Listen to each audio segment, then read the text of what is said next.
За сайн байцгаана уу. За улсын төсвийн хөрөнгө оруулалтаар хэрэгжүүлэх арга хэмжээнд дээр төсвийн хуульд тусгаж санхүүжүүлсэн мөртлөө жилээс жилд одоо хуваагдаж санхүүжилт одоо ороод байгаатай холбоотойгоор энийг нь зэгцлэх нэг ийм агуулгатай хууль орж ирж байгаа юм байна гэж ингэж одоо энгийнээр л ойлгож байгаа.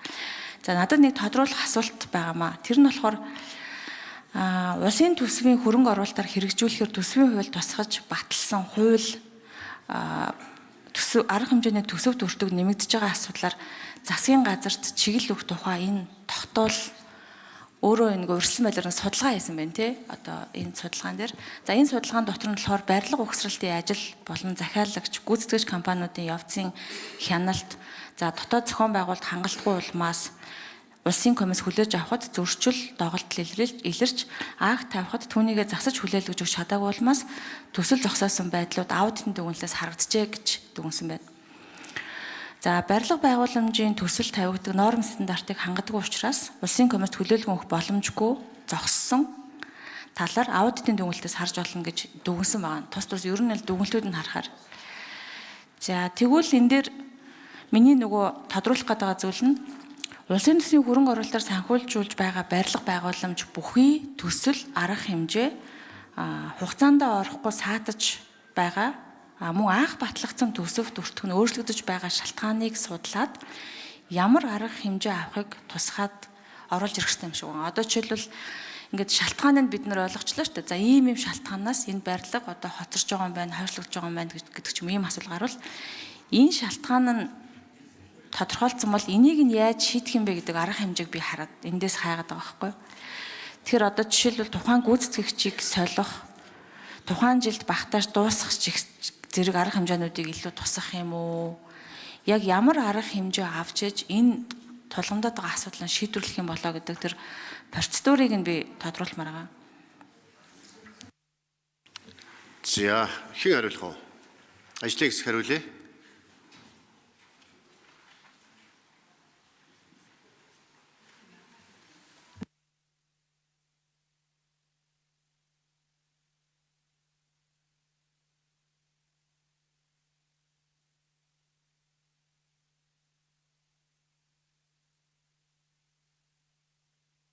За Пүнсэл багш шүү.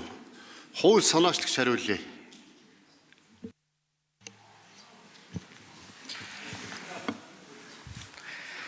За баярлалаа. Одоо бол энэ тогтоолын төслийн 3 дахь хилцүүлэг нь орж байгаа.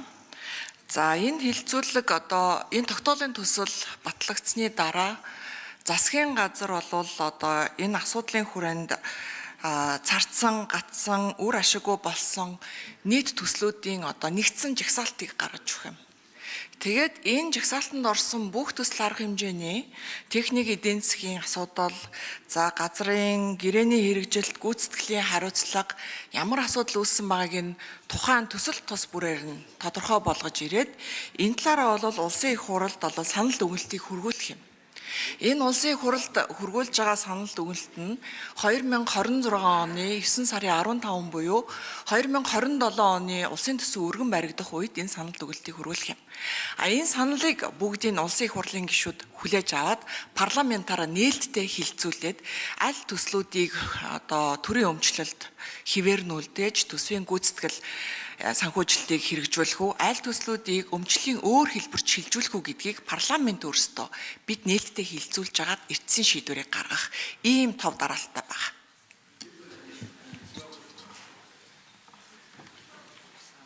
За Саранчлуу гишүүн тодруулж асууя. За яагаад ингэж асууж байгаа вэ гэхээр улсын комисс хүлээж аваад ашиглалтанд орсон төрийн өмчийн одоо бүх барилга байгууламжийн 80% нь өнөөдрийн байдлаар бол барилгын стандартад тусгацсан хүртээмжийн огт одоо биелүүлэг байдаг. Тэгэхээр нөгөө хүртээмжийн шаардлага гэдэг дээр жишээлбэл одоо юу гэдэг нь лифтний хаалга тий тодорхой стандартын дагуу өргөн байх ёстой. За нөгөө хүн орж гардаг налуу зам нь рамп нь стандартын байх ёстой.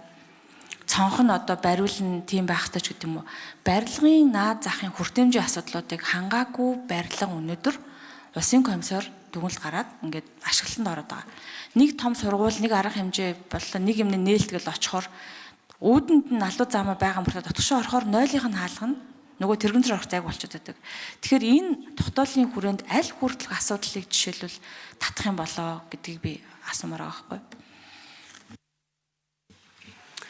Төсвийн байнгын хорооны дарга хариулах ёстой. Төсвийн байнгын хорооны эрхлэлсэн асуудал. Төсвийн байнгын хорооны даргаыг дуудъя. За, ажлын хэсгээс хариулчих. Энэ ч одоо 3 дахь хилцүүлэг явж байгаа шүү дээ. Ажлын хэсэг байнгын хороо хариулах ёстой. Энэ дөрөв дөрөвдүгээр микрофон хэн хариулах вэ?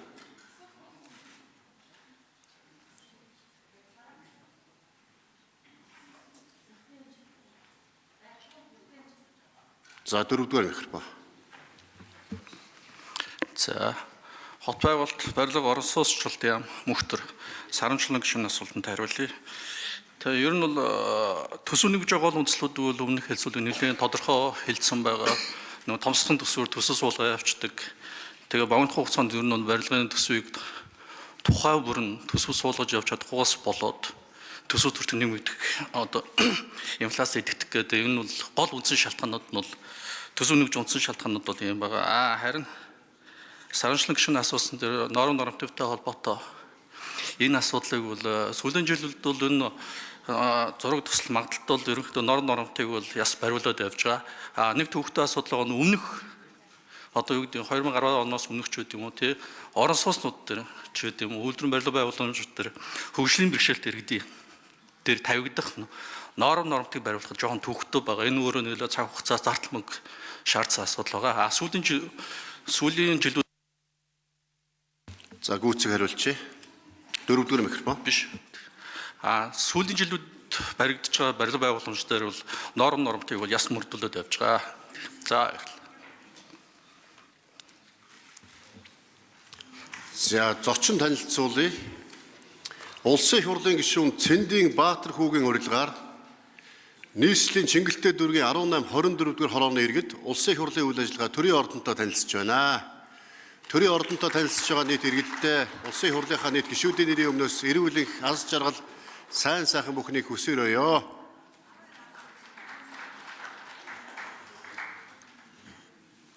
Батын Батбаатар гишүүн асуултаа асууя.